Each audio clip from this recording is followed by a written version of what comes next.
Friday webinar series. And as I've mentioned earlier, we have done about 300 of such webinars so far. We've been very, very fortunate to do it on many contemporary issues and global issues and domestic issues. So we have also had the privilege to listen to 5 Nobel laureates on global issues. We have had the privilege to listen to the Western minds, the best from Harvard, Stanford, MIT, Berkeley. And on domestic issues, we have had the privilege to listen to people from across the country. We have made an attempt to get the best of the best minds. We have been very fortunate to have had that privilege to host them on this webinar series. In the last 1 year, especially in the last few months, about 4 months, India is chasing the dream of a Viksit Bharat, a developed India.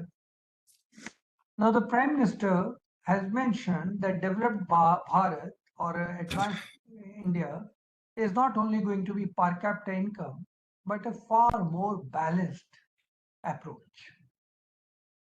70% female labor force participation, 100% skilled labor, zero poverty, good health care, good education, good facilities for the farmers. So it's going to be a very, very well distributed growth pattern. Income inequalities would be targeted at. Rather than learning from the Western models, where income inequalities are high, their models are very exploitative. Within 200 odd years, the world has been brought to a climatic catastrophe. We thought at EGROW, maybe there's a lesson to learn from each other, share our experiences, and once we learn from each other, because we're in the same country, same Himalayan range, same political system, there may be an advantage, and we don't have to imitate the Western model, which actually may not be successful here. It is in that context that we did 5 webinars dedicated to Punjab, because Punjab is a classic case of #1 position in country in 2000 and #14 position by 2020. Within 20 years, many states overtook Punjab. Haryana, Maharashtra, Gujarat, Tamil Nadu, Karnataka, name it, 14 states overtook Punjab. So we dedicated 5 webinars to Punjab, dedicated 5 webinars to states which overtook Punjab. There was so much of learning in both the cases, what to do and what not to do. And then we have extended it to all India now. As I mentioned, in January, we'll have in person a conference, but by January, we would have covered a webinar on each of the states. So therefore, when we meet in January, there is a database already. It is in that series that we have invited our friends from Mizoram to talk to us today. They're going to be sharing the economy of Mizoram, and more than the economy, even the ecosystem.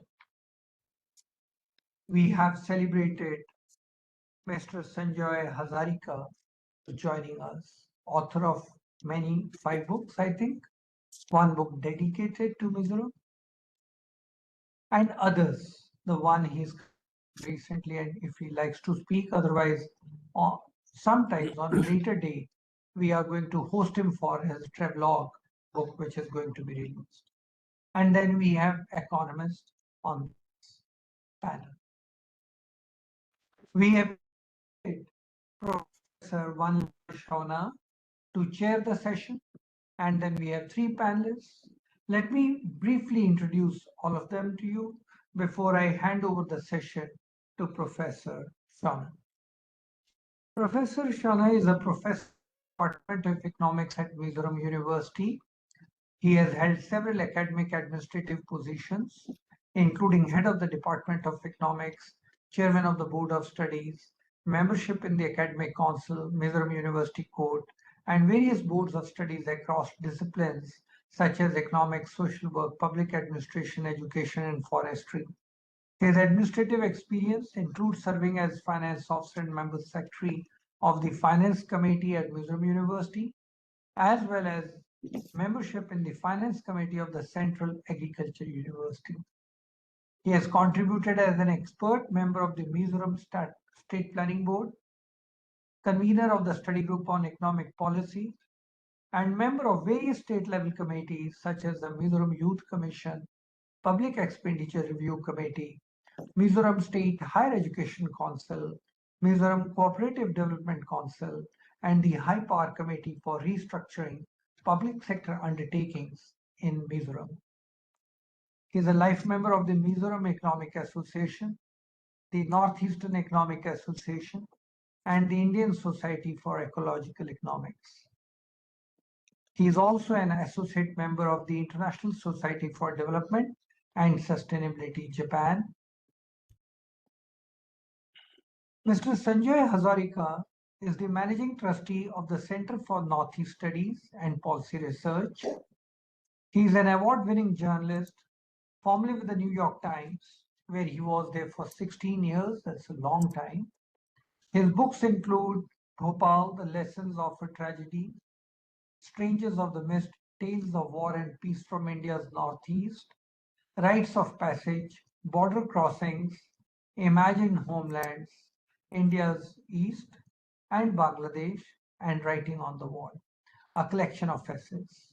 As a columnist and specialist commentator on the Northeast and its neighboring regions, Mr. Hazarika has written and published extensively on draconian laws like the Armed Forces Special Powers Act, the Eastern Himalaya, and freedom fighters from the Northeast.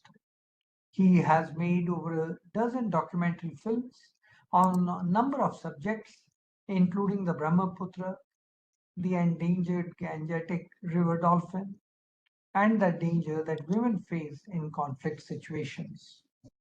The films look at how communities and individuals, especially women, cope with the conditions of acute conflict, as in Rambuya, his latest documentary on Mizoram. These have been screened across India and at national and international film festivals, as also in Dhaka, London, New York, Washington, Berlin, Göttingen, and Vienna. Our next speaker in the panel is Professor M.V.R. Jyoti Kumar. Professor Jyoti Kumar is a senior professor in Department of Commerce at Mizoram University. Previously, he has worked as a reader and lecturer in PG courses in VRS and Vairan College, Shirala, AP for 19 years. He served as head Department of Commerce, Mizoram University as well during 2005 and 11, and serving as the Dean, School of Economics, Management and Information Science, Mizoram University. He published 4 books, over 80 research articles in journals, edited books, and 50 articles in the editorial page of eNadu, a very popular paper in South India. I've also published many papers, many articles there. The largest circulated Telugu daily. He is associated with several universities and national level institutions in different capacities. Our third panelist today is Professor James L.T. Thanga. Professor Thanga is a professor in the Department of Economics at Mizoram University. His primary research interests include poverty and income equality, agriculture and rural development, and state finances. He began his academic career as a senior statistical assistant in the Department of Economics, Mizoram University, serving from July 2005 to July 2012 before taking on faculty responsibilities. With this brief introduction, of the chair and the three panelists, I hand over the session to Professor Vanlalchhawna. Over to you, Professor. Thank you. Thank you, Dr. Charan Singh. Good afternoon, everyone. A very warm welcome to this distinguished panel discussion. We are truly privileged to have eminent scholars with us to share their insights on Mizoram economy. I am confident that we will have a lively, engaging, and thought-provoking discussion. We are deeply grateful to the EGROW Foundation for hosting this important discussion. In particular, we sincerely appreciate the leadership and the dedication of Dr. Charan Singh, whose vision and commitment have brought all of us together this evening. Thank you, Dr. Charan Singh. We wish you good health and strength to carry this project forward. Before I begin inviting the panelists, I want to give you a brief overview of the state of Mizoram and trace its journey of evolution over the years. I begin with the colonial period very briefly. Mizoram during the British period was known as Lusai Hills District. We were known as Lusai by the Britishers, and it remained under colonial rule from 1890 to 1947, almost 6 decades. During this short period of time, the Lusai people had a very significant transformation. By the 1940s, most Mizo tribes embraced Christianity. Education spread rapidly in the hills, and by the 1930s, Mizo had become the most literate tribal community in Assam. And Mizos were highly fragmented before the coming of the British. And one good thing that they had done to the Mizo people was that the highly fragmented Mizo society came together under a single Mizo identity. And the economy also shifted from barter system to caste economy. Now the people start growing tea, coffee, gingers, and chilies, linking the Mizo economy to weather trade networks. After independence, the Lusai Hills became an autonomous district council under the sixth schedule. The chieftainship gave way to democratically elected village councils and district council. But the Mautam famine of 1959 and the poor response from Assam government generated profound bitterness among the Mizo population. The widespread suffering and anger, especially among the emerging educated youth, and the newly educated community thought that this is nothing but an reenactment of colonial rule in the Mizo Hills by the Assam government. So ultimately, this discontent culminated to insurgency movement, which lasted from 1966 to 1986. Mizoram was declared a disturbed area, and drastic measures like forced village grouping had been enforced by the Assam government through security forces, and over 80% of the Mizo population remain displaced. And this has totally disrupted the Zoom-based economy and the Mizo peaceful social life. Fortunately, peace returned with the signing of the Mizo Peace Accord in 1986, and soon after, Mizoram became the 23rd State of India on February 20, 1987. The Prime Minister Rajiv Gandhi promised a special development package to make Mizoram a land of milk and honey. The years since have seen major investment in infrastructure, education, and social development, supported by central liberal funds from Planning Commission and Finance Commission.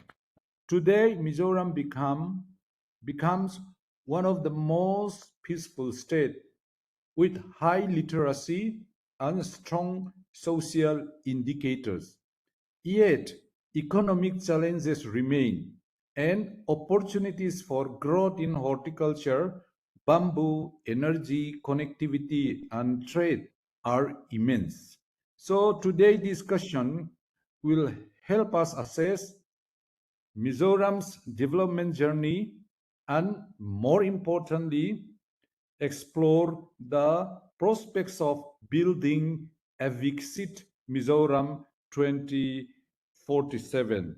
I now call Professor James to start the discussion, and Dr. James will give us a sense of the performance of the Mizoram economy in terms of its per capita income, GSDP, and the structural transformations that are coming. So now I invite Professor James to start the discussion. Dr. James? Yes, thank you. Is my slide visible? Yeah, good.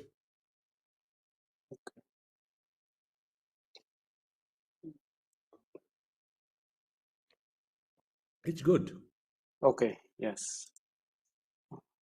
Good afternoon, everyone. I am delighted to be a resource person in this webinar. I thank EGROW Foundation for inviting me. The theme of this program is indeed vast. In my preparation, I spent considerable time exploring the many dimensions of Mizoram economy. I know that it's not possible to cover every important issues in a single session. So I decided to focus my remarks on three key areas. Then I won't take long. The key areas that I identified for our discussion today is the state economic performance, number one.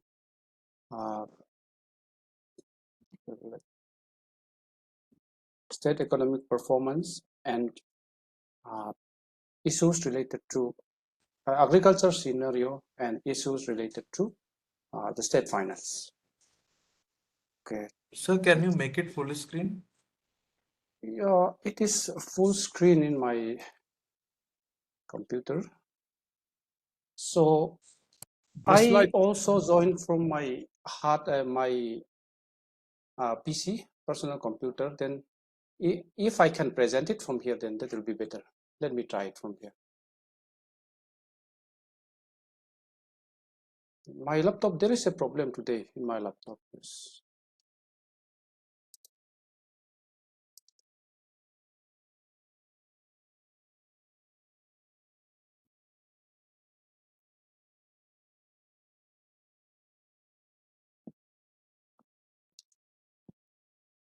Just a minute, it will take this. Good evening, everybody. My name is Anusia. I'm here from Ernst & Young, India. Professor James, if I may help you, on the bottom right of your screen, there will be a presentation mode that will allow your presentation to be full screen for everybody. Yes, I am doing it, but the problem is my laptop. It is hanging. So I'll just start from another computer, my PC. It is, I log in as James. Please allow that. It is not permitted from this. Among the participant. Oh, okay, I have given you the permission. Please try again. Okay.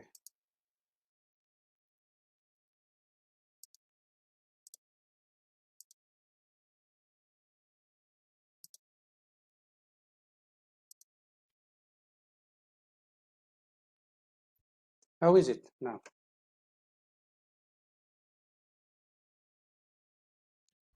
Is it visible? Yeah, but Same issue.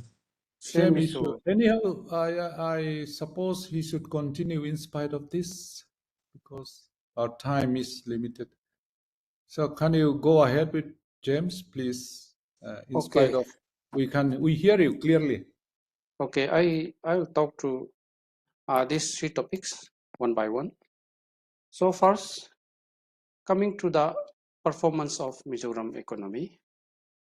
So you see in the graph, in the chart, then accepting the year COVID-19, COVID year 2020 and 21, the state economy saw a consistent growth over time during the last 10 years. It achieved 9.5 annual growth rate, compound annual growth rate. It's much higher than, significantly higher than the national growth rates. So that means Mizoram state is one of among the growth drivers of the national economy. So it is the state economy is growing consistently, and a sector-wise look shows that in my attempt to find out which sector is driving the economic growth of the state economy.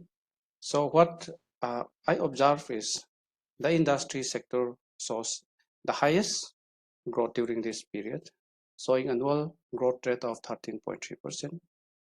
And a closer look at this sector, so maybe this high growth rate of this industry sector may be due to the low base.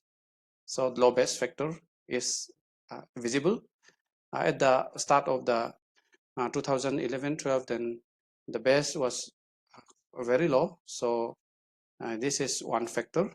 But a closer look at this sector saw that the growth, the main driver of this industrial sector growth seems to be electricity, water supply, and other utilities that are driven by the thing that happen outside the state, that come in to the state. So that means the industrial sector growth, significant industrial sector growth during the last 10 years may not implicate real growth in the sense that job creation or having significant implication of the state economy and having percolating effect on the economy. So it is gas, electricity, and other services are imported from outside the state. They are growing because of the consumption boom in the state.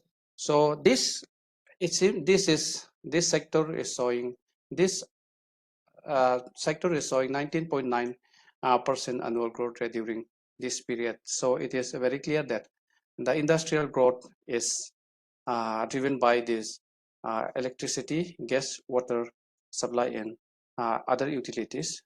So that means the growth of the industry sector is driven from outside.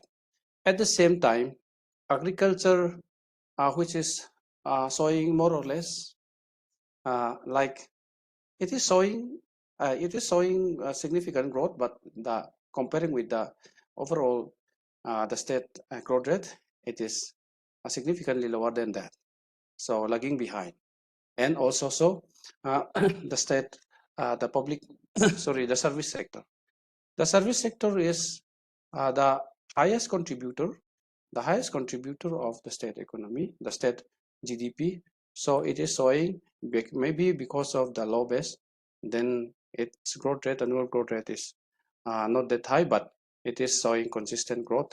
Then now, if we look at the left side, the left panel of the diagram, then you have seen that the structural change, I think you see the structural change in the state economy. they're like agriculture occupying 20%, contributing 20% in 2011-12. Now, slightly, its contribution is higher in 2021-22, contributing 24% of the state value added. So industry is also like that, and at the cost of the service sector. So the service Professor sector's James, dominance still remains. Yeah.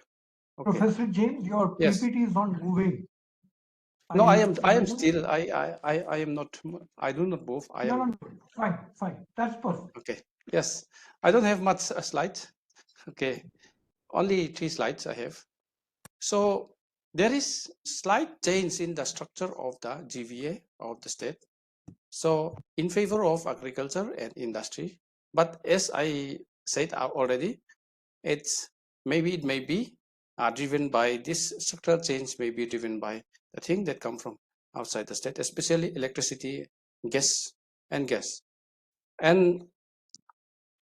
next is my next topic is this area and production agriculture, state of state agriculture, to highlight some major points and the major crops and cultivated area.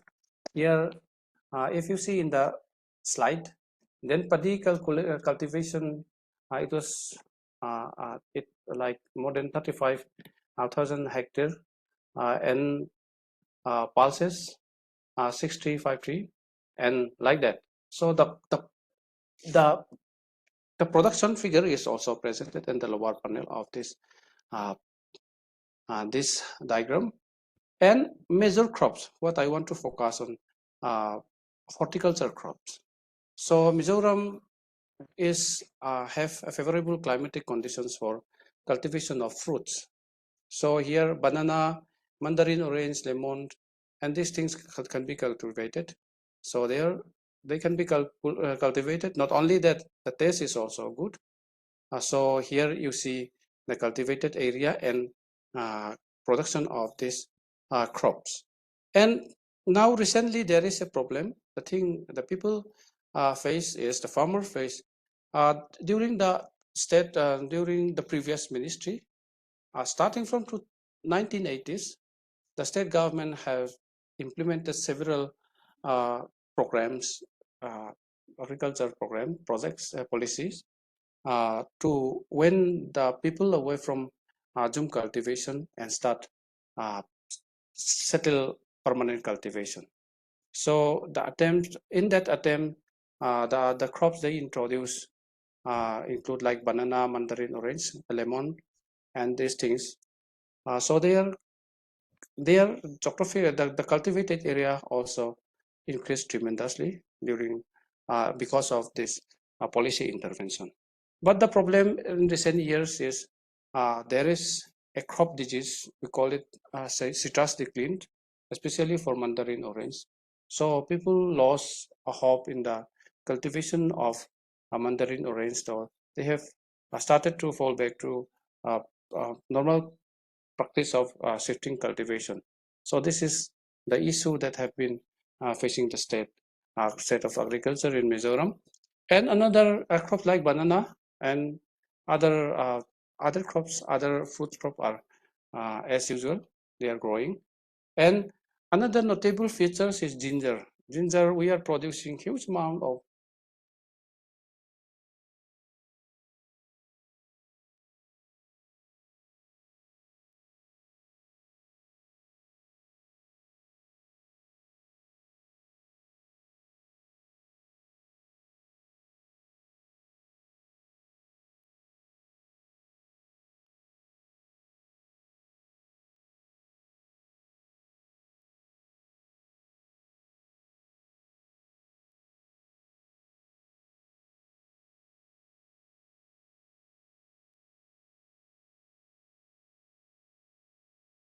So maybe some problem from Mizoram side. I think both. There's been a technical snag, so we can wait for a minute or two. Yeah, yes, sir. Yes, sir. Yes. Not a problem. Yes, sir. hello. Intimate. Yep. Nilo. Oh, oh, sorry. Yeah, there was a call from the chair. No, I'm not hearing from him. Okay, yes. Okay, yes. Am I audible anyway? Yes, you are. Yes. Yeah. Okay, yes. Oh, yes. If Sorry for the disruption. Yes. you could a little bit speed up your Okay. speed. Okay, let me go to the state finance. So it is the driver because the state do not have resource base like we have to, the state economy have to depend on the public expenditures, the fiscal policy of the state government. So we have to depend heavily on the public expenditure. So the state budget size has increased 4 times during the last, since 2011. So starting from 4,500 crore to now, it has crossed 16,000 crores. So, and the issue that can be seen from this picture is the problem that you may see from this picture is like persistent revenue expenditure pressure. So revenue expenditure pressure is there throughout this period. And then it is sometimes it accounted for more than 80% of the total expenditure. That means there's no space for the state government to do developmental work, to implement developmental policy substantial enough to push the economy in the right direction. So in 2024-25 revised estimate, only 18.8% could be spent on capital expenditure. Capital expenditure, capex, is needed. As an economist, we know without increasing capex, capital expenditure, then we cannot push the economy toward the higher trajectory growth. Then this is the problem. And also the state government, through the fiscal rules and other efforts, try to reduce, eliminate the revenue deficit, but the government spending on maintenance and this revenue expenditure could not be eliminated, could not be reduced significantly.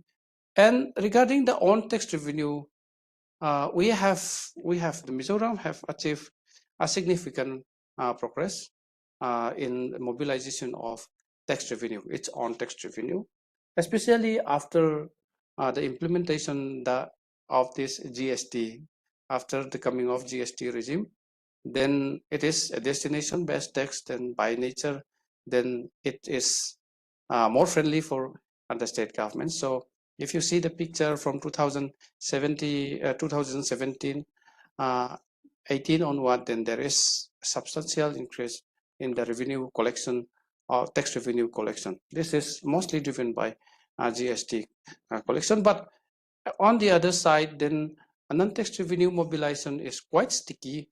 It is increasing at pace much lower than the tax revenue, the increase in the tax revenue.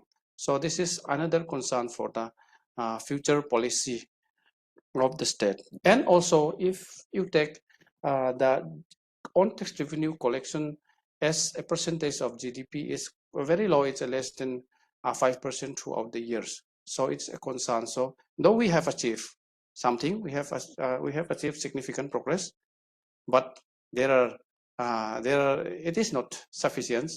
So, and also the tax revenue collection is not buoyant to the growth of the state economy. And the last picture on the right hand side is you see the outstanding liability of the state government. So it is increasing. So 4,000 to now it has crossed 13,000 crore. It's outstanding liability. So taking it as a percentage of GSDP, then it has crossed now, it is 38.3%. As per the Fiscal Responsibility and Budget Management Act, we are mandated to keep the outstanding liability below 32% of the GSDP. So the state government failed to achieve this target. So it is still out above the target. So this is a concern, the concern of the state government, and for the sustainability of the government and the ability of the government to handle the economic and also to manage the economy in the right direction. Okay, I think that's all from my side. Thank you. Thank you, Professor James. Now I invite Sanjoy Hazarika. Please come forward.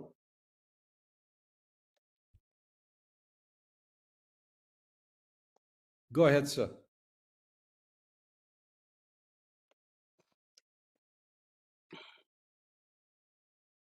Sanjoy, you hear me? Okay.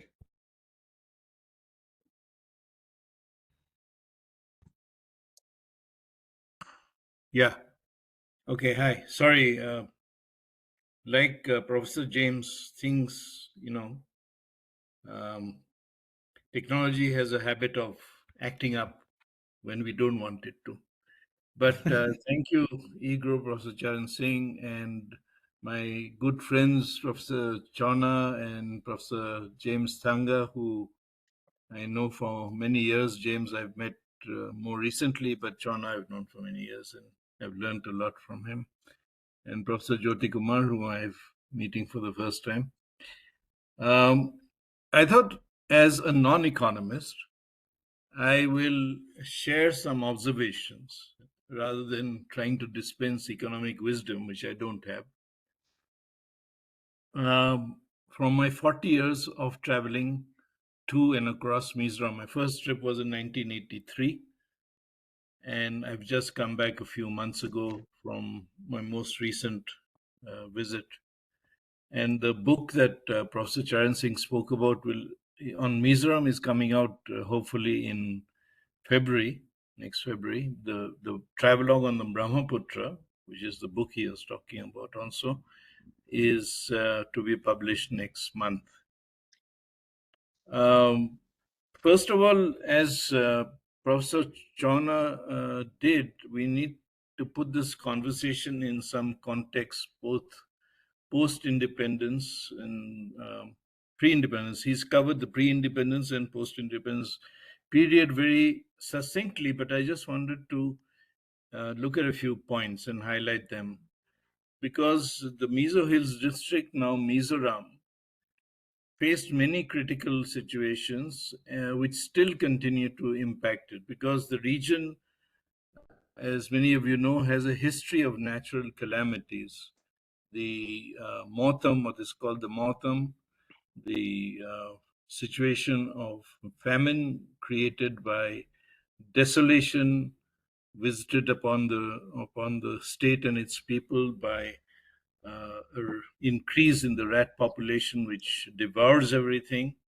This may seem like something out of the biblical or mythical thing, but it's actually true how it's happened. And even, I think, yesterday, the Mizoram government issued a warning, isn't it, about the sudden increase in rat populations?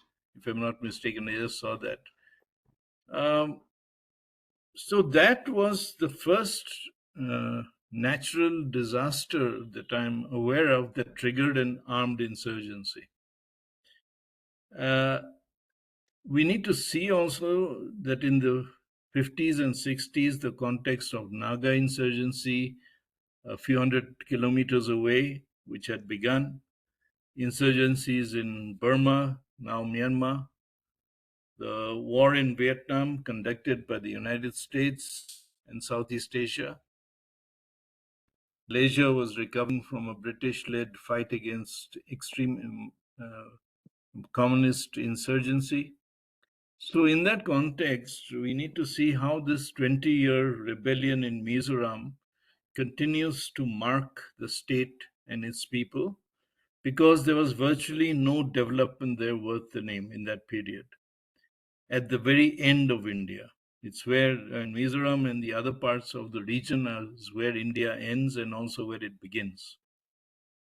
I think the other issue that Professor Chawna referred to, and I cannot emphasize this enough, as somebody who's made a film on it and traveled very extensively, interviewed many people who are affected by it, the displacement of 2/3 of the population or more uh, between 1967 and 1970 or so.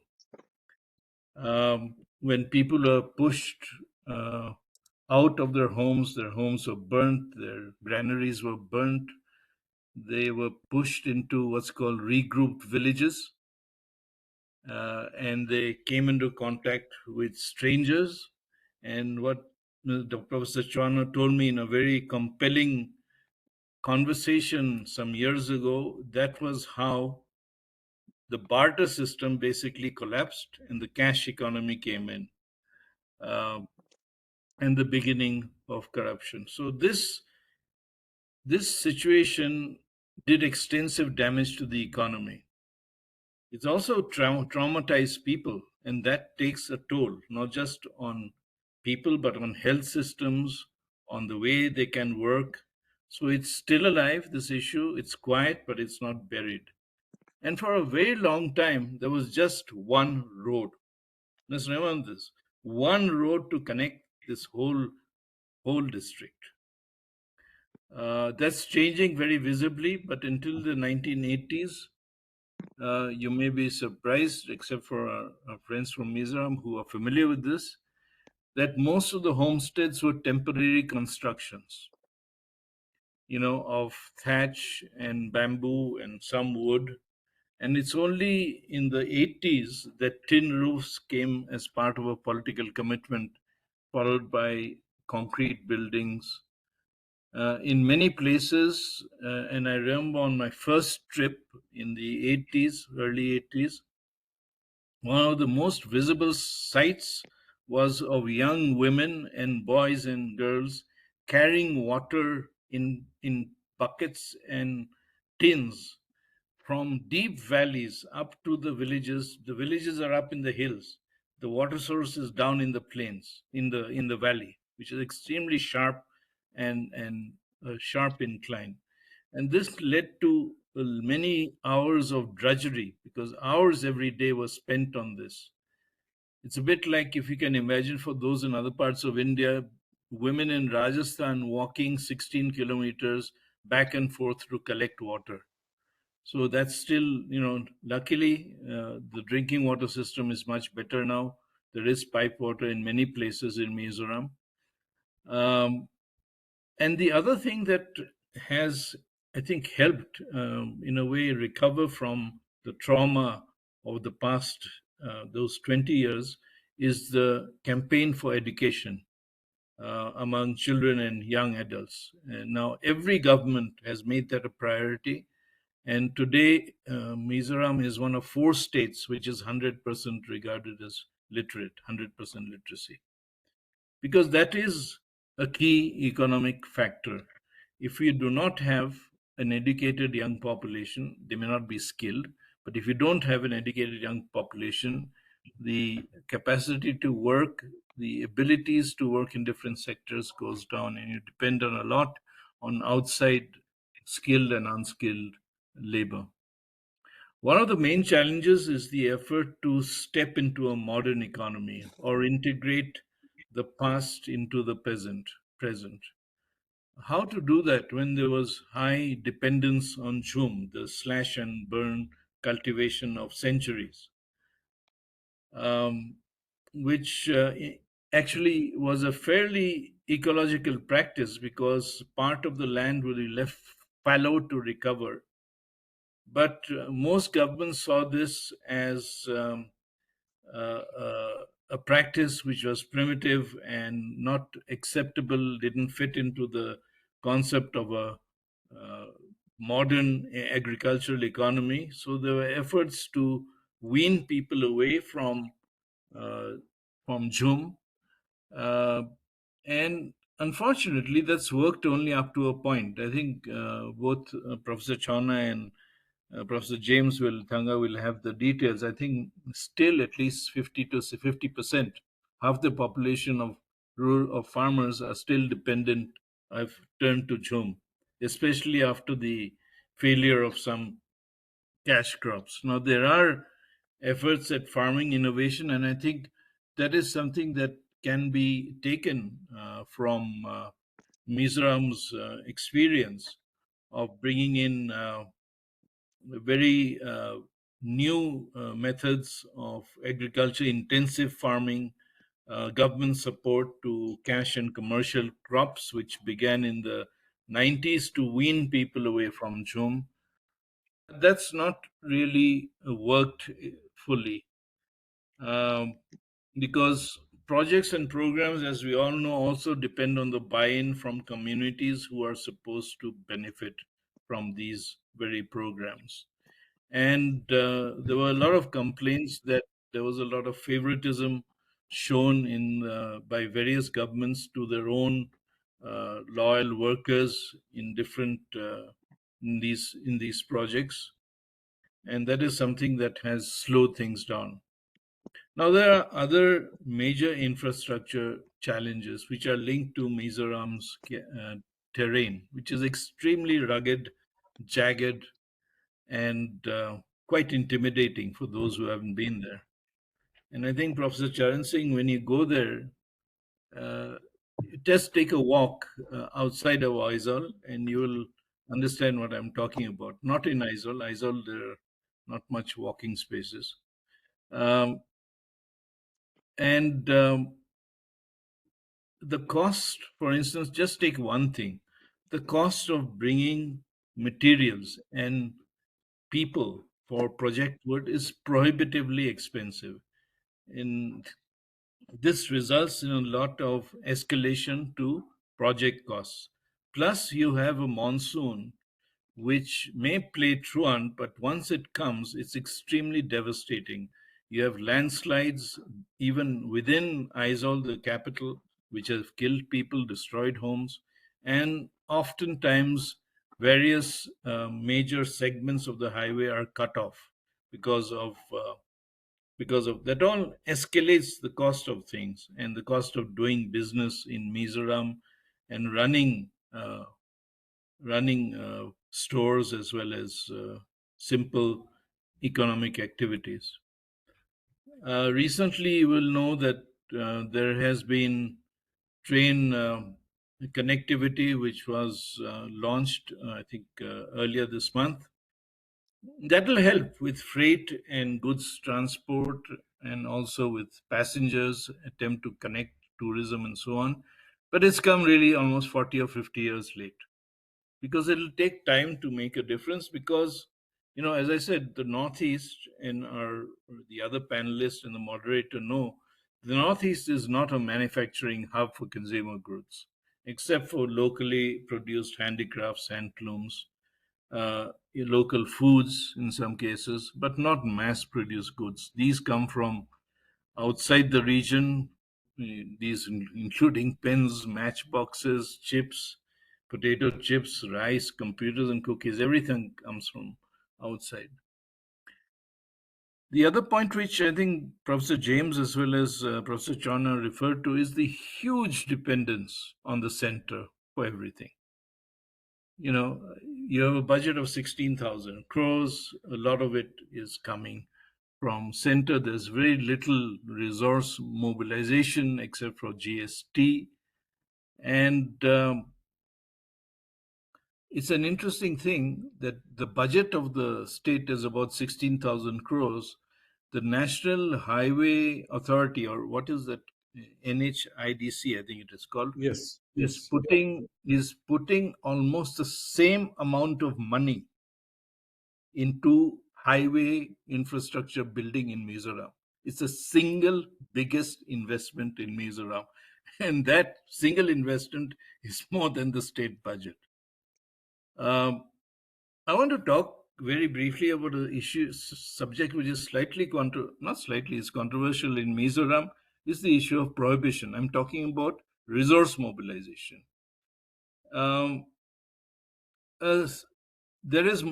has been prohibition on and off. The last time it was imposed was in 2016, I think. 2021. And when was the last election when Vanlalchhawna was the Congress lost? It's 2018, I think, right? Yeah. Yes. Yes. 2018. So prohibition was lifted for a few years from 2014 to about 2018, and it was a time when some excise duty was gained. At least there was some, shall we say, income to the state from this source. Not very much, but for a small state with a small budget, I think it's important. Anything between 50 crores to perhaps higher. So that would have been its own money. But then at the elections, this became a touch point for political opposition to come together, as also the church, in criticizing prohibition. And as soon as the Congress party government was removed, prohibition came back, which means that you lost that much money. I'm not saying that whether it's a good thing or a bad thing. I'm just saying that it's important to raise resources in whatever way you can legally. And no political party wants to touch this issue now. There is conversations over it, but nothing actually happens. Now, the loss of income is compounded by an extensive black market. It's not that liquor has vanished. You can get any brand you want. If you pay a premium, you'll get it at your doorstep. So in addition to a loss of income, there is also an extensive black market and a very bad local liquor production, which literally has killed people. So it's a real problem with alcohol and substance abuse. And in the past years, and I think all of us who have visited, who live in Mizoram, know people who have passed away as a result of alcohol abuse or excessive use, especially young men. The deaths from drug abuse too have soared, because these are major economic costs in terms of health care, as well as the loss of skilled, talented people who could have contributed to economic growth. So this means that the state is completely center dependent. Now, tourism is being touted as a possible game changer, but it's at a very initial stage, because tourism can only work if there are viable circuits, good connectivity, and tour packages, including hotels and lodges that are attractive and economical. The train service that has begun is important, and I can't emphasize enough how significant it is for a hill state, not just in terms of the people who are coming in, but the perception, the changed perception, which means that for many years there was opposition here, and there continues to be opposition in other parts of the Northeast, like Meghalaya and so on, that local people will be overwhelmed by a large influx. This has remained a concern. And I think there are demands now that all Mizo passengers must obtain the inner line permits, which enable non-Mizos to visit Mizoram before traveling further. In fact, if you fly into Mizoram, you get an ILP and pay 350 rupees at the airport. There's a place. That's the other income generator. So, okay. Now, tourism will continue to be a challenging prospect, because, for instance, the main road from Silchar, the closest town in the plains, is small, shabby, and broken, and has been for years. There's this lovely highway I've traveled on, which has been built with external aided funding that leads to the Myanmar border, but there are few amenities en route. And once you reach the border, you cross it at your own peril, at your own risk, because it's under rebel rule, that section of Myanmar, like many other parts of Myanmar. And there's civil war, infighting among the groups, and no traveler wants to move at his or her own risk. There are 2 points I want to close with. One is that there is visible wealth in places like Aizawl. You can see the kind of houses which have come up, as in other towns and cities across the country. There was a suggestion in the Shukla Commission in 1997 that people from the Northeast who are not paying income tax should pay income tax, and that money should actually be invested in the Northeast itself. And that would have been one way of perhaps dealing with. But today we are seeing a very creamy layer emerge, which is very visible and very, very substantial and powerful.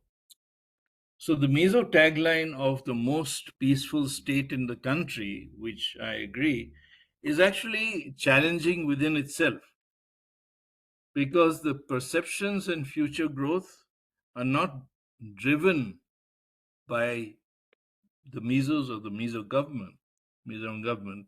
It's really dictated by external forces within and outside the country. So I think that's a real challenge, and I think we need to look at that very, very frankly. I'll close here. Thank you very much for giving me time. Sanjoy, Hazarika, thank you so much for your observation, and some of the aspects you mentioned need to be seriously considered by the even the educated people, because they are so important regarding tourism prospect in Mizoram.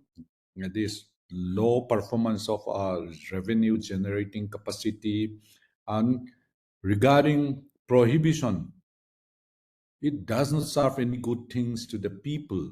We just wasting our some of the valuable resources that could be generated. You are right. Thank you for that. And to James also, thank you for your good preparation. Anyhow, as technologies sometimes are not tuning to our requirement. Now I'll go to Professor Jyoti Kumar as an academician. He has been here for more than 2 decades, and he has known about Mizo things through his own research paper, through the PhD students. So he is entirely devoted to Mizo issues as a professor of commerce in the Mizoram University. Now I invite Professor Jyoti Kumar to share about his view on Mizo society, the challenges, the transformational challenges and opportunity we are facing at the moment. Now, Professor Jyoti, your turn has come.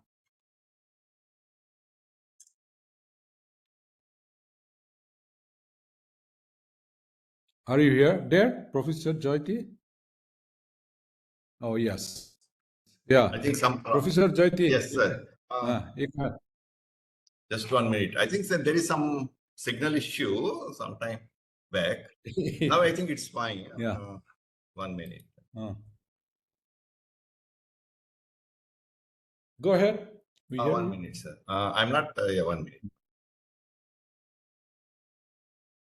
Yes. I'm not sharing any PPT. Just I want to share some of my thoughts on Mizoram economy, and I just want to highlight the sectoral contribution on 3 different sectors like agriculture, industrial, and tertiary, often known as the services sector. 1 minute. And we need to, as economists, as policymakers, and also as on the governments, we need to correct the structural imbalances that are prevalent in Mizoram economy. For example, if you take agriculture and allied sector, its contribution is around 20% of GSDP, but 60% of people, they depend on agriculture and allied sector. So 60% of population depending on just 20 or 21% of GSDP, I feel it is the crux of the issue. And There we understand the prevalence of huge inequalities, economic and or income inequalities that exist that are prevalent in the state. And industrial sector's contribution to GSDP is 34%. And the figure gives, some good impression. But, the fact is, the so-called industrial sector, as mentioned by Professor James, it mostly covers certain things like power, gas, and other things, not really the manufacturing sector. And interestingly, the contribution of industrial sector some time back was not that much. Some 10 years back, it was not that much. Now it is almost 35%. And unfortunately, the main segments of industrial sector here, it is in the form of mining, quarrying, and construction. We all know huge construction activities are happening in Mizoram, especially in the capital city of Aizawl. And we enhanced the mining and quarrying activities in recent past. That made actually the industrial sector's contribution rose to 34% of GSDP. I feel this is a matter of concern. This is a matter of concern, and mining and quarrying, certainly they would give some income for the people who are involved in that activity. But on the other hand, we are also destroying our own beautiful ecology in the name of mining and quarrying, and also construction activities. And we need to have some regulations in order to regulate these activities, mining, quarrying, and construction. And of course, if you take a tertiary or services sector, its contribution is 45% of GDP. So from this angle, we understand Mizoram has a characteristic of services economy, but it is providing a livelihood, not actually majority of the people. Still, majority of the people, say 60% of population, they are very much dependent on agriculture and allied sector. And in fact, the services sector's contribution or tertiary sector's contribution to GSDP was 62% sometime back, some 10 years back in 2012 and 13. Now it got reduced to 48%. And if we understand what kind of services we are generating in services economy of Mizoram, it is actually not services like IT sector or like new economy sectors, sunrise industries. It is actually in the form of repairs, hotels, and public administration. And public administration is one important segment of tertiary sector in Mizoram. And it got reduced to 12% these days, but earlier it was up to, it rose up to 20% some time back. So now we could understand that government is no longer in a position to provide sustainable employment, sustainable livelihood options for the people through public administration. So these are some of the ground realities. Now, in the recent annual report, economic survey of Mizoram, the government realized the importance of checking correcting certain structural imbalances. That is very much important. And we need to strengthen the agricultural sector and actually there is a lot of scope for improving the performance of agricultural sector. For example, in the case of many agricultural products, dairy, poultry, and meat products, the state is very much dependent on other parts of the country, and we are importing so many products, including milk, including fish, including egg. This is one of the area of concern, and we need to develop entrepreneurship in these areas in an effort to strengthen the non-farm employment opportunities across the state. So focusing on non-farm employment opportunities across the state, I feel that is an important area. And actually, production of fisheries, production of dairy products, production of meat, actually compared to some 5 to 6 years back, our production got reduced, whereas demand has increased, but we are unable to our Prime Minister is talking about Swadeshi from the country's point of view. But from the state point of view also, we need to have Swadeshi concept, philosophy. We need to adopt it. I mean, at least in case of certain things where it is possible to develop entrepreneurship and ecosystem, to strengthen the ecosystem where entrepreneurship would survive and thrive, and that is the need of the hour in Mizoram. And the state government can think of providing the logistics and market support to the farming community or entrepreneurs through appropriate interventions. And of course, we have self-help groups and we have cooperatives in the state. And I think we need to make them more proactive and we need to strengthen them so that our dependence on other areas, for procurement of certain agri products and also certain dairy products, meat products, it is possible to reduce our excessive dependence on neighboring states like Assam. And most of the vegetables are available only on Saturday in our state, and the common man finds the prices exorbitant. Though the vegetables are known for their organic nature, in fact, it is often labeled as organic produce by default. The state needs to be self-sufficient as far as its requirement of vegetables. So the government interventions aiming to strengthen the marketing system at the district level would help the farming community by getting timely and continued advice, counseling, and different types of support like procurement of seeds and other inputs. I think we need to strengthen our agricultural and allied sector. And now Mizoram is the railway. Mizoram is on the railway map of India, and this rail connectivity is going to be a game changer, as mentioned by Sanjoy Hazarika in his speech. So, in getting the products and commodities at much reduced prices, and also in exploring new markets for their products. And it is possible for us, to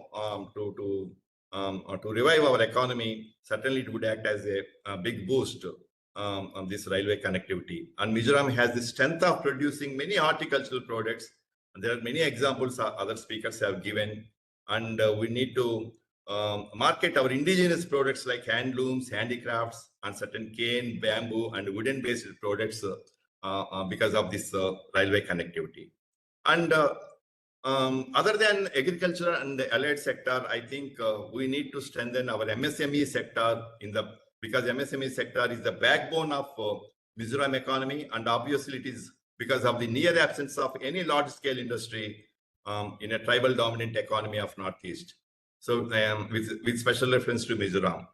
And MSMEs provide large-scale employment next to agriculture, and the Mizo women play an active role in running micro, small enterprises across the state.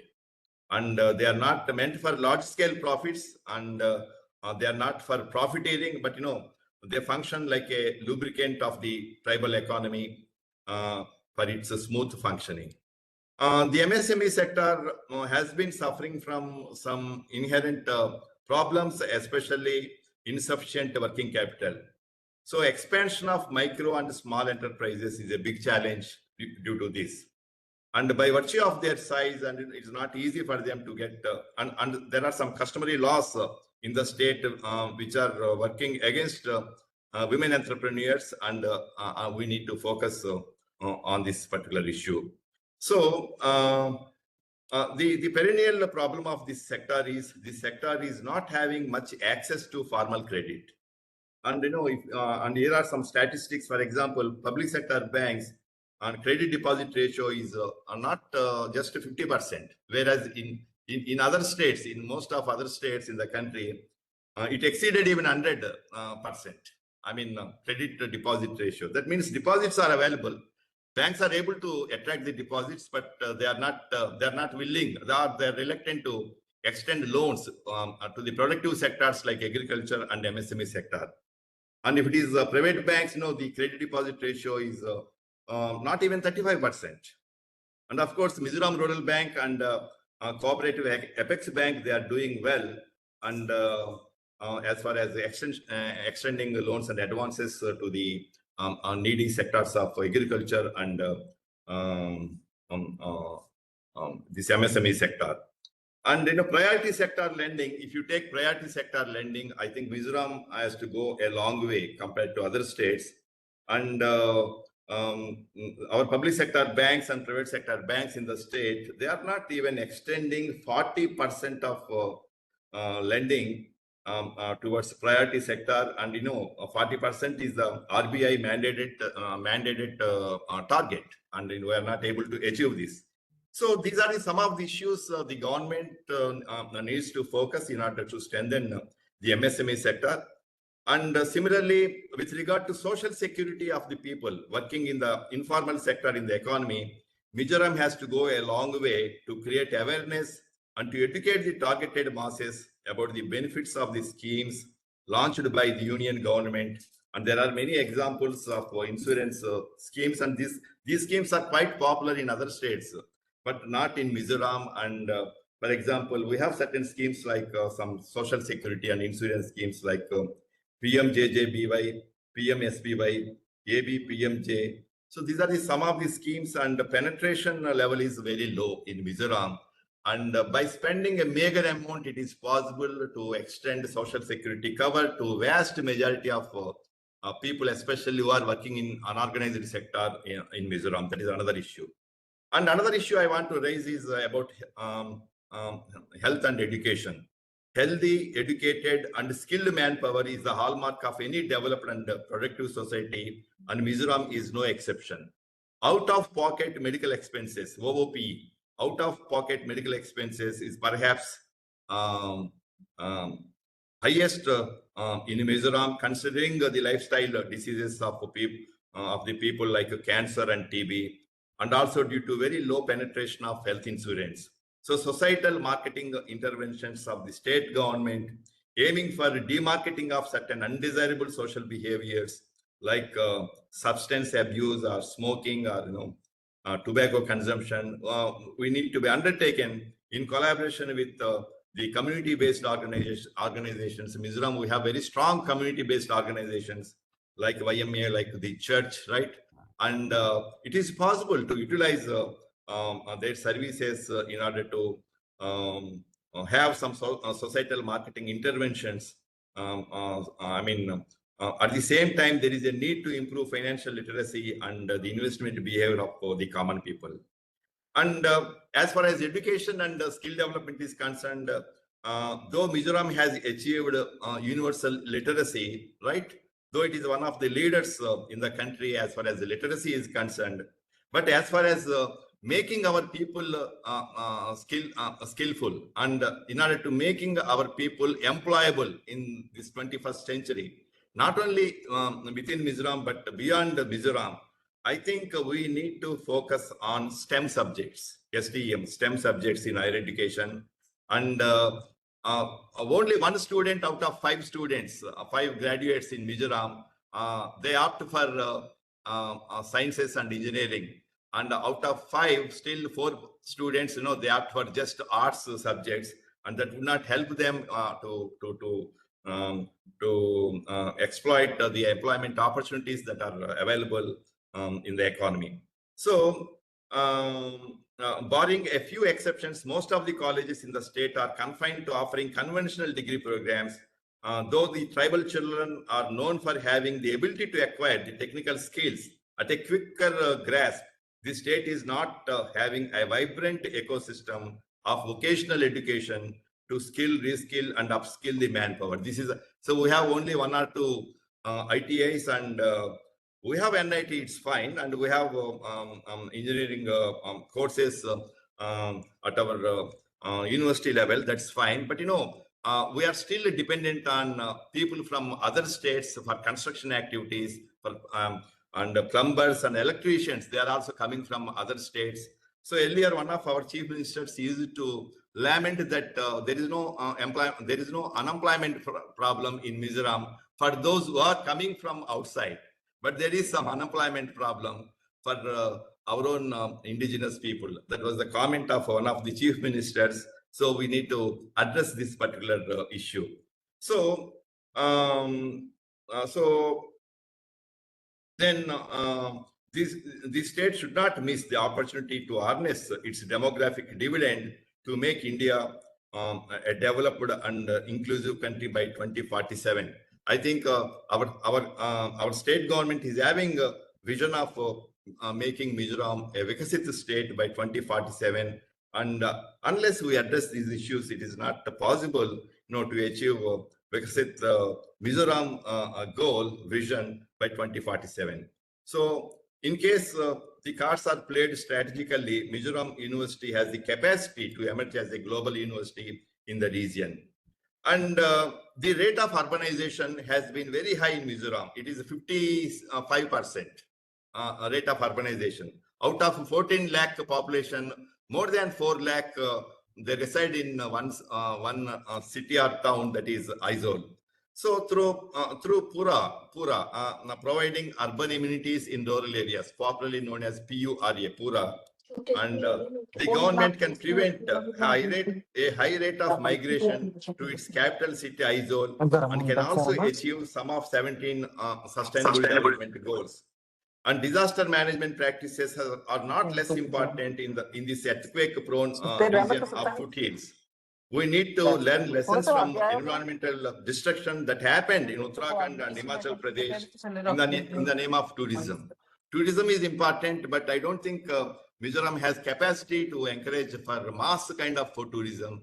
And of course, we have our policy is to encourage cultural, eco, and alternative tourism, responsible tourism. And this railway line would also help our people to go out for better opportunities. And it is also help the state to get people and goods. For the development of the state, it would happen. But so these are some of the issues I want to share with this particular audience. And what I want to say in my concluding remarks is, physical location or physical remoteness may not be a limiting factor in 21st century in digital economy. And even states like Mizoram, they are operating in on the global stage, and Mizoram has certain advantages. It is the most peaceful city, despite having some issues in neighboring countries, bordering countries, and also neighboring states. And Mizoram is extending, its helping hand.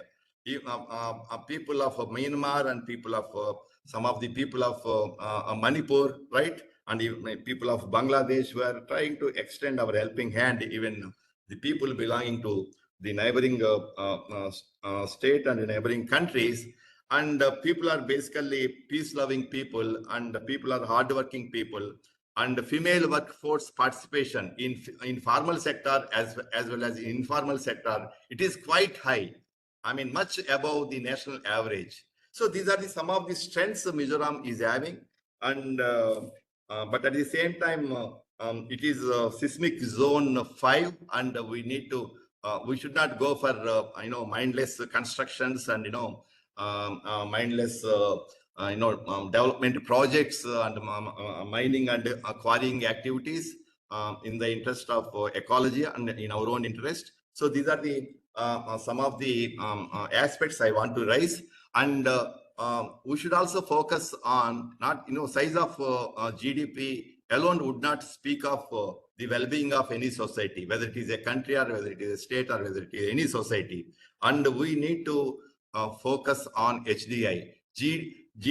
Gross domestic product has, of course, it is one important yardstick of the parameters measuring the performance of any economy. But we should not confine to only GDP, and we should focus on HDI, Human Development Index, in terms of employment, in terms of health, in terms of education, in terms of ecology, right? And we need to focus on that. And if we address some of these issues, it would be possible for making a Mizoram a Vikasit state by 2047. These are my observations, sir. Thank you. Thank you so much, Professor Jyoti Kumar. Your observations all the points you raise are very, very relevant, not from academic point of view, but from the policy makers' point of view also. I really appreciate your contribution. Now I'm going to give back the platform to Dr. Charan Singh, and before that, I want to propose a kind of vote of thanks. We have a good number of participants, and for taking interest in Mizoram economy. I really appreciate your time and your presentation. Although because of time's constraint, whether we may be able to open any question from the audience, I don't have any idea at the moment.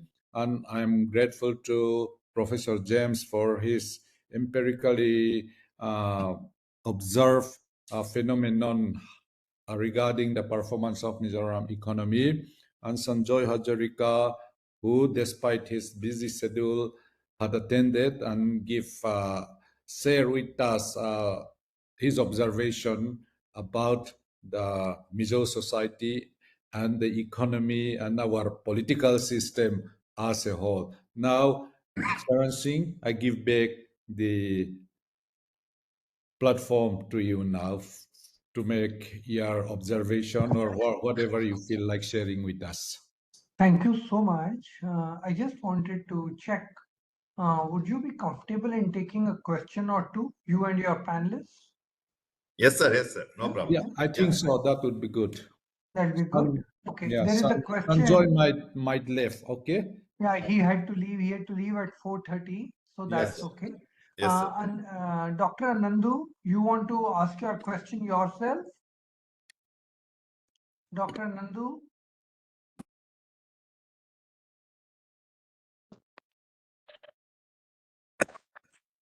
Oh, it's coming. Yeah. Yeah, I was telling that the Mizo economy, how is its performance in old age pensions? Because as far as I know that Mizoram receives rupees 200 rupees from central government, and and I think there is no contribution from central state government towards the old age pension. Can it be universalized?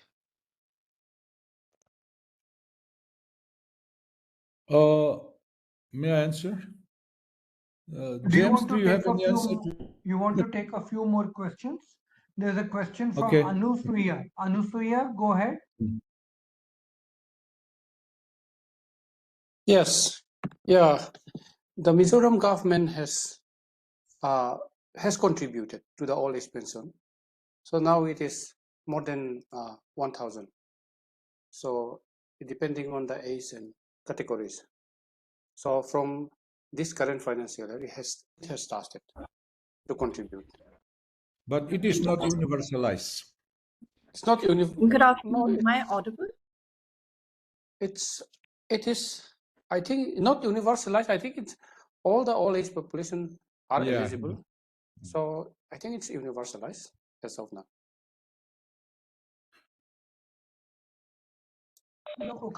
This universal You want to go ahead, Anusuya?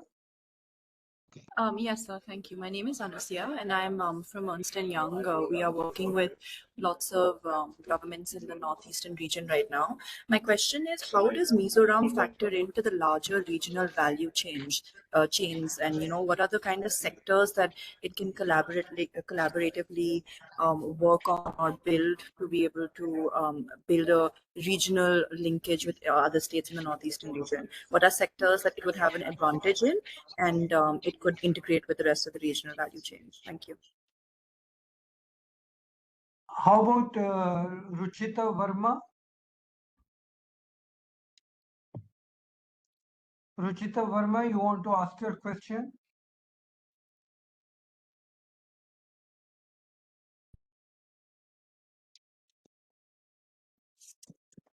Dr. Charan Singh, would you have the time for a couple of quick comments later on from my side?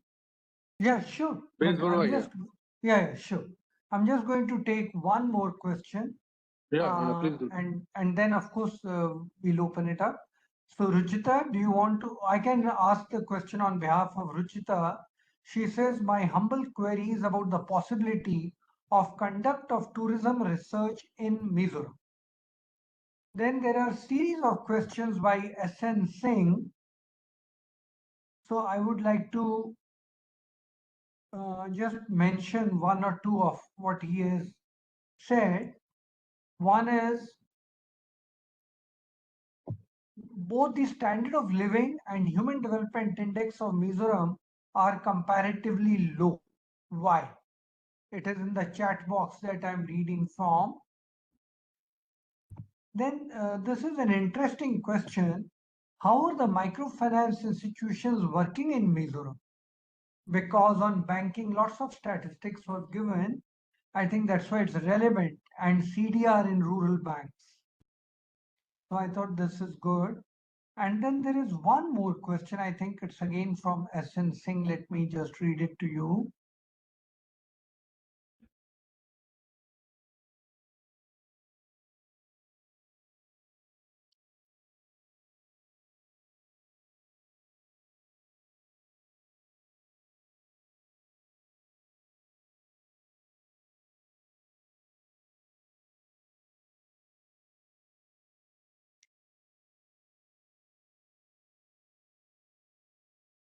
This question on education and its role in Mizoram. Anybody would like to share? And then after these questions, I think we will invite Professor Bezbarua to make his observations. Is that fine, Professor Shauna? Regarding what? I'm not getting education. Yeah, the role of education in development. Yes, in Mizoram, yes, we have our social indicator is very, very high compared to other states. Okay, but this high literacy rate is not converted into economic dividends because of absence of so many other related factors. For instance, transport condition is very, very weak here in Mizoram, and industrial exposures among the youth is also very, very low, and many of the educated people do not have any vocational degree for starting their own business. So despite literacy level alone cannot determine the development process of a region or people. This is my observation, sir. And regarding this conduct of tourism research, yes, we have a number of the people on tourism. We have a good MBA in tourism in Mizoram University. They can conduct together, they can work together, and tourism service providers are also coming up in the state, and hotels are also coming up these days, and many tourism attraction centers are also coming up by established by the government of India, and some individuals are also providing a number of facilities to tourism. So if somebody is interested to study about the tourism development in the state, yes, they are going to have enough materials to understand the state of tourism development in Mizoram.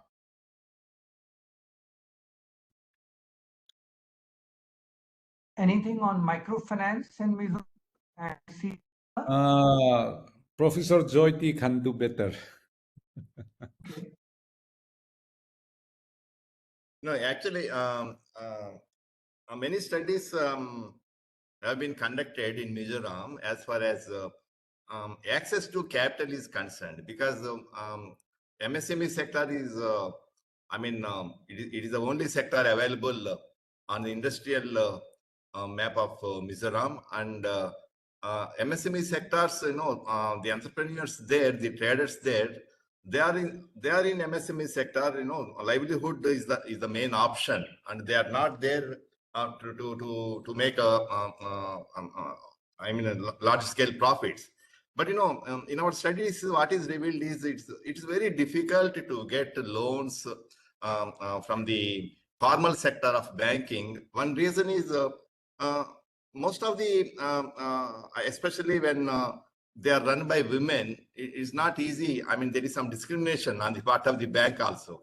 They don't want to extend the loans to women, but for the simple reason, after getting married, I think they have to go to some other place, and that is one thing. And another thing is, so because of this particular limitation, they find it very difficult to expand, because enterprises, they remain as micro enterprises. I mean, very difficult for them to emerge as small enterprises. And small enterprises, we have to make them convert into medium enterprises. It is possible through expansion of business activities, but finance remains to be a big bottleneck. And that is why banks have a role to play, and the CD cash deposit, credit deposit ratio is hardly 50%, even in case of public sector banks in Mizoram, whereas in other states it is more than 75% and 80%. So this is one gray area we need to address. And of course, earlier we had self-help groups, and with the help of cooperative societies, they played some important role. But these days, I'm not having any news. I'm not listening any news about the existence of self-help groups in Mizoram. So cooperative sector is there, and we have primary cooperative units across the state, but we have to make them more functional, and we need to be more empowered. And they need support from the government and banking sector. There is a scope for a lot of improvement in this particular. So unless we strengthen MSME sector, I don't think it is possible to make Mizoram economy a developed economy. So agriculture and allied sector and MSME sector, these two sectors, at least we have to make them provide certain products which would make Mizoram self-sufficient. So vegetables, fish, egg, dairy products, milk, everything, most of the things, I know we are depending on the neighboring states like Assam. Why don't we have a Swadeshi policy in Mizoram as far as these essential products are concerned? And that is my view. I think there is a lot of scope for improvement here. That's all. Is it okay, Professor Chona? I think so. So Charan Singh, you can go on. Sure. Yeah, then we'll invite Professor Bez Barua.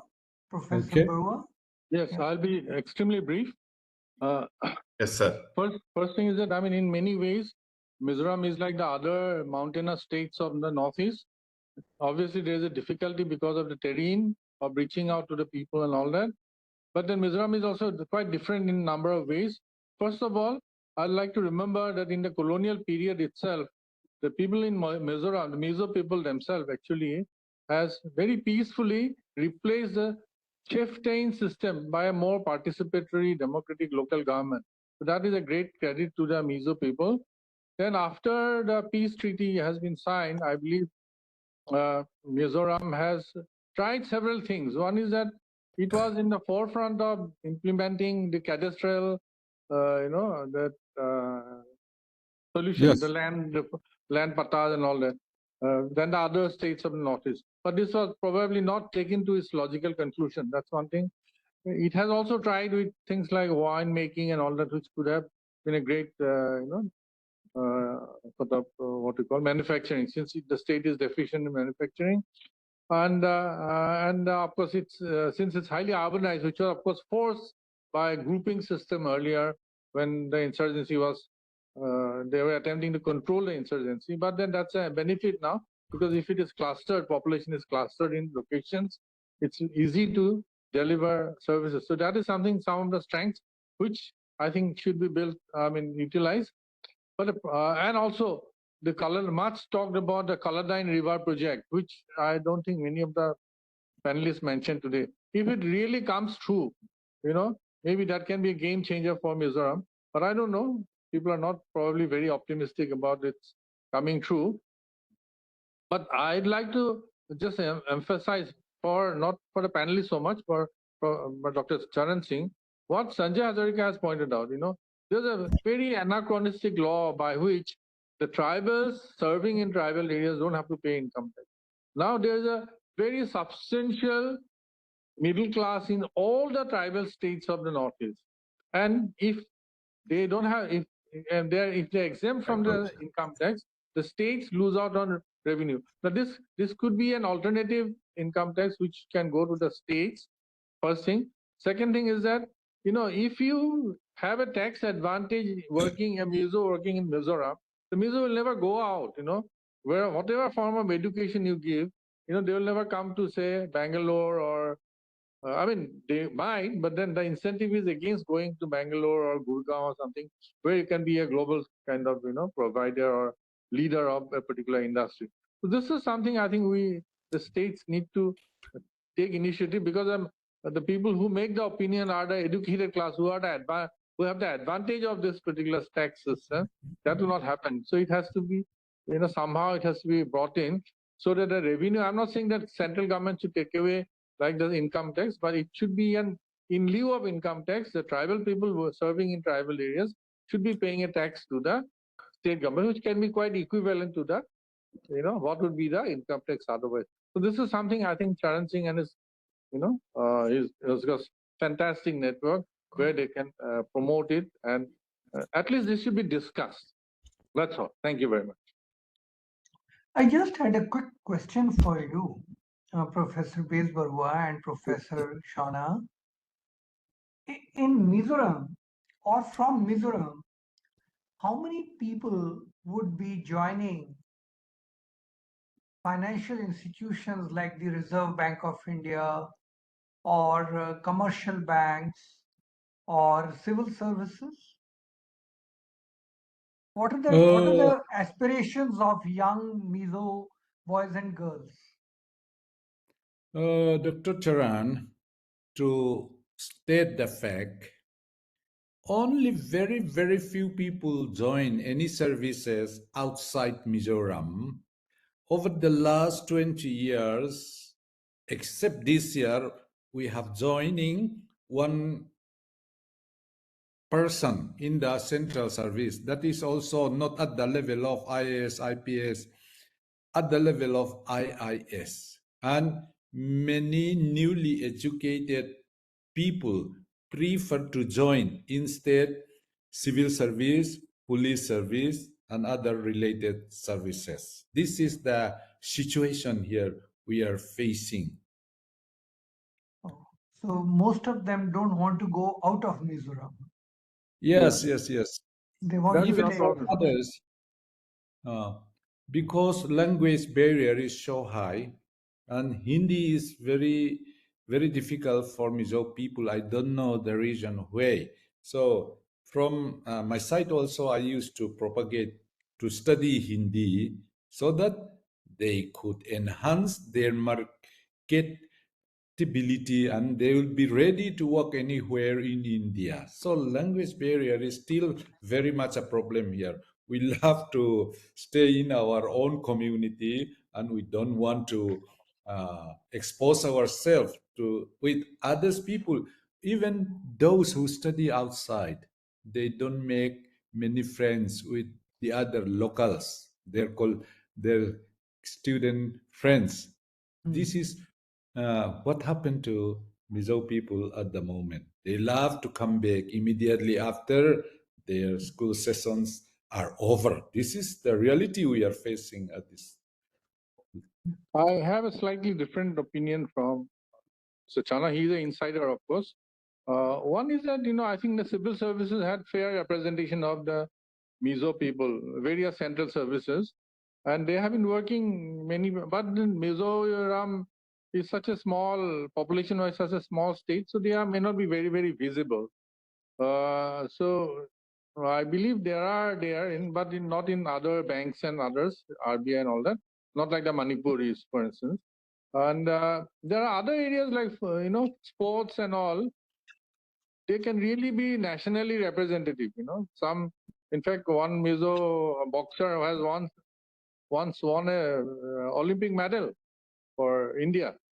So football is really coming up. So those are the areas where they have inherent strength. So these are some of the things which one can look forward to. And language barrier, see, suppose there is a South Indian officer who serves in Nagaland and all that. They pick it up. They train for language. So language barrier should not be a problem. In fact, at one point of time, this Hindi soap opera, TV thing used to be very, very popular in Mizoram villages also. Thank you. All right, I think we have had a fantastic webinar. So much to learn. Like part of India, but many of us really do not know the nitty-gritties and details of a state of our own country.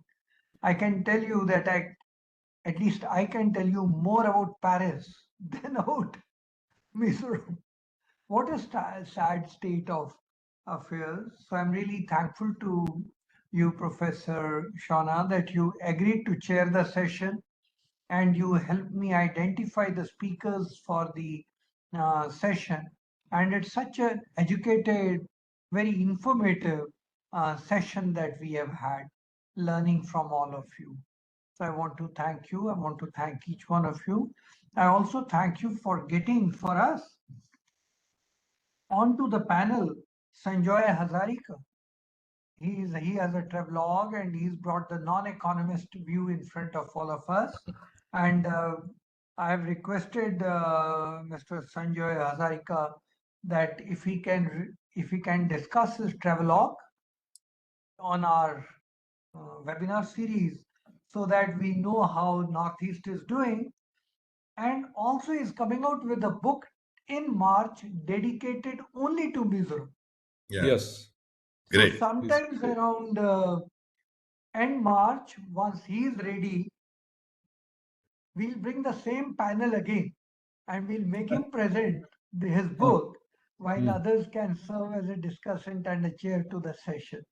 So we'll know Mizoram a little better by end of March after his book is released. So with that, let me thank each one of you, Professor Shauna, Professor Jyoti Kumar, Professor James, for being with us, sharing your thoughts.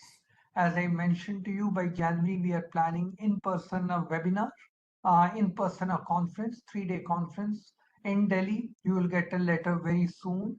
We would like to write a book, and each of the chapters would be written by the speakers who have come, co-authored by the panels, whosoever has joined us in our webinars.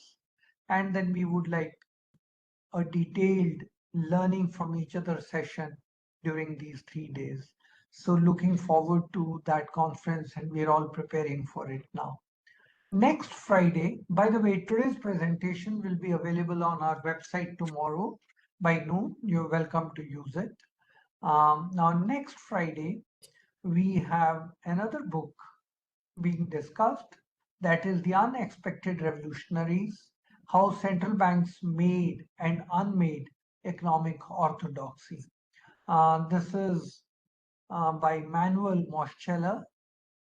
She will be making a presentation to us, and I think we'll have to decide the time consulting her, but most probably because she's in the US, it'll be in the evening, 5 to 6 or 6 to 7. I'll keep you informed by Monday evening. I would welcome you all to please join us in that discussion too. With that, have a great weekend. Hope to see you next Friday. One very quick announcement. The Fed Reserve has reduced their interest rates.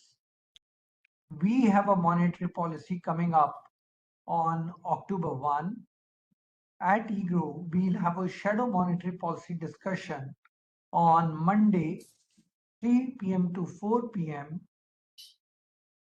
on September 29. You're welcome to join us in that discussion. Obviously, it'll be a very fast-moving discussion and it'll be a technical discussion. But all of you are welcome to join us in that if you wish so. It'll be from 3 to 4 p.m. on Monday, and our usual Friday webinar will be on Friday, how central banks made and unmade economic orthodoxy. With that, thanks to the panelists, thanks to the chair, and thanks to the participants for making our discussion today so interesting and informative. Thank you. Thank you, sir. Thank you for your. Thank you. Thank you. Thank you so much. All the participants, thank you so much. Thank you. Thank you. Namaskar.